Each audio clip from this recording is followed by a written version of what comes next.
Salut tout le monde et bienvenue pour cette nouvelle vidéo. Avant de commencer, n'oubliez pas de vous abonner, de liker la vidéo et de la partager. Vous pouvez aussi rejoindre le Discord et maintenant on commence. Aujourd'hui c'est l'épisode 1 partie 2, donc on va donc sur les logiciels en simple, donc la partie 2 d'App Inventor parce que ça a duré déjà plus d'une heure, du coup je préférais diviser en deux. Même si on n'en est pas encore au maximum. Donc là, alors, j'avais déjà utilisé Glock, Bluetooth Client, Bluetooth Server. Et donc j'ai fait moins de choses que ce que je pensais avant de lancer le tournage. Donc ici on a le Sound Recorder qui permet d'enregistrer du son. Parce que dès qu'on va utiliser celui-ci, ça va commencer l'enregistrement. Et ce bloc va tout simplement stopper l'enregistrement. Après nous avons ce bloc, donc sound c'est le chemin d'accès du fichier où a été enregistré le son. D'ailleurs, comme vous pouvez le voir, on va aller dans help pour ça. Donc ça c'est dans save to recording, on doit mettre l'endroit où on doit stocker le fichier de son.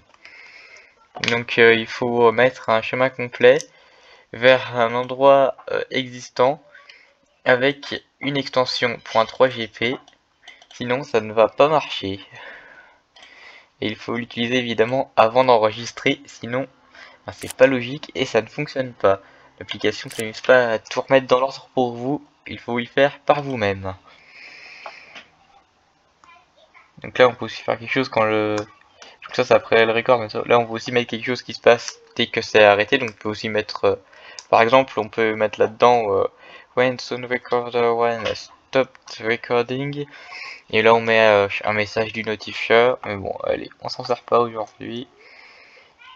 Alors là on a le barcode scanner qui permet de simplement, si j'ai bien compris, normalement, de scanner des QR codes. Et je vais voir ce que c'est, en fait, comment il fonctionne un peu dans Help, parce que je m'en suis jamais servi. Donc, component for scanning a QR code and getting back the resulting string. Donc, pour scanner des QR codes, comme je pensais.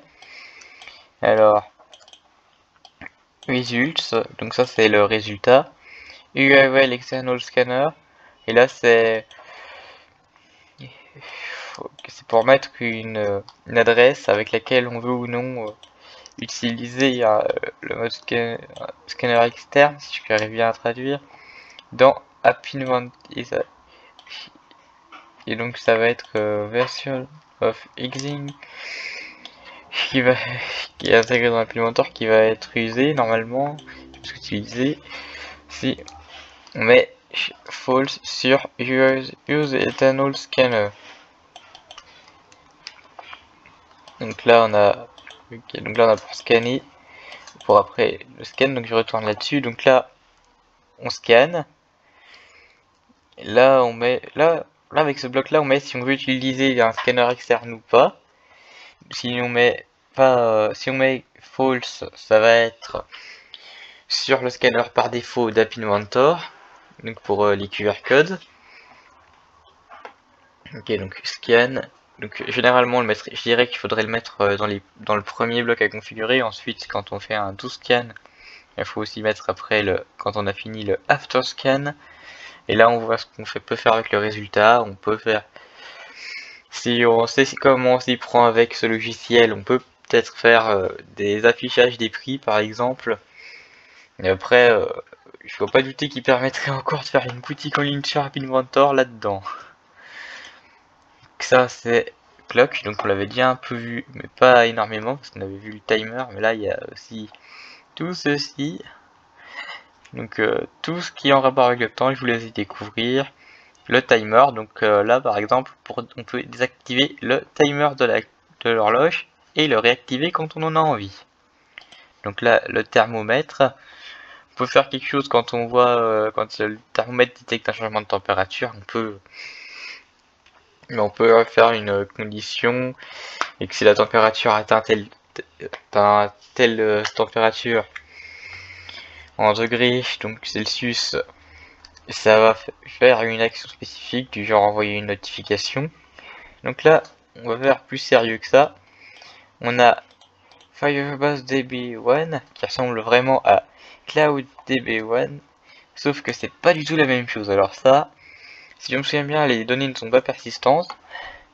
Bon là, on a des données cloud, donc on peut envoyer des données dans le cloud.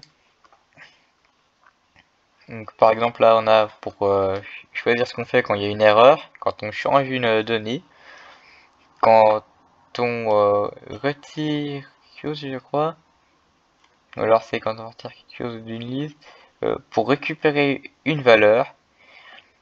Alors là, pour avoir, je crois bien la liste de taille, et là, quand il y a une mise à jour qui est faite, donc avec un tag et l'opération, alors là, on a Open to list tag, donc je fais pas trop les listes.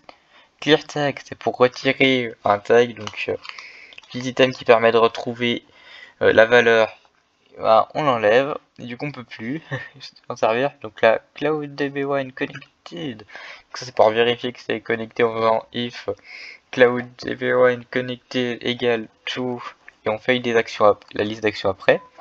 Donc get tag list, je m'en sers pas. Bon alors là, selon ce que je peux lire, ça permet de récupérer tous les tags qui ont été enregistrés avec l'application. Alors get value with tag not here, not there. Donc là, get value, ça permet de récupérer une valeur avec son tag. Si on l'a supprimé, si on a supprimé son tag, on ne peut pas la retrouver. Donc value if tag not there. Donc si on trouve pas le tag, on remplace par quoi? Généralement, je mets soit un texte avec rien du tout, soit un texte qui dit erreur. Donc là, remove first from list tag, j'y touche pas non plus. Je suis pas vraiment dans beaucoup de fonctionnalités très avancées. Je fais vraiment get value et store value. Donc ça c'est pour enregistrer une valeur. Donc on lui met son tag et la valeur à stocker. Je vais rajouter qu'ici on a également de quoi récupérer des éléments, par exemple le project ID, le ready spot ou le ready server de Cloud DB1. Maintenant on va passer à Fire Database.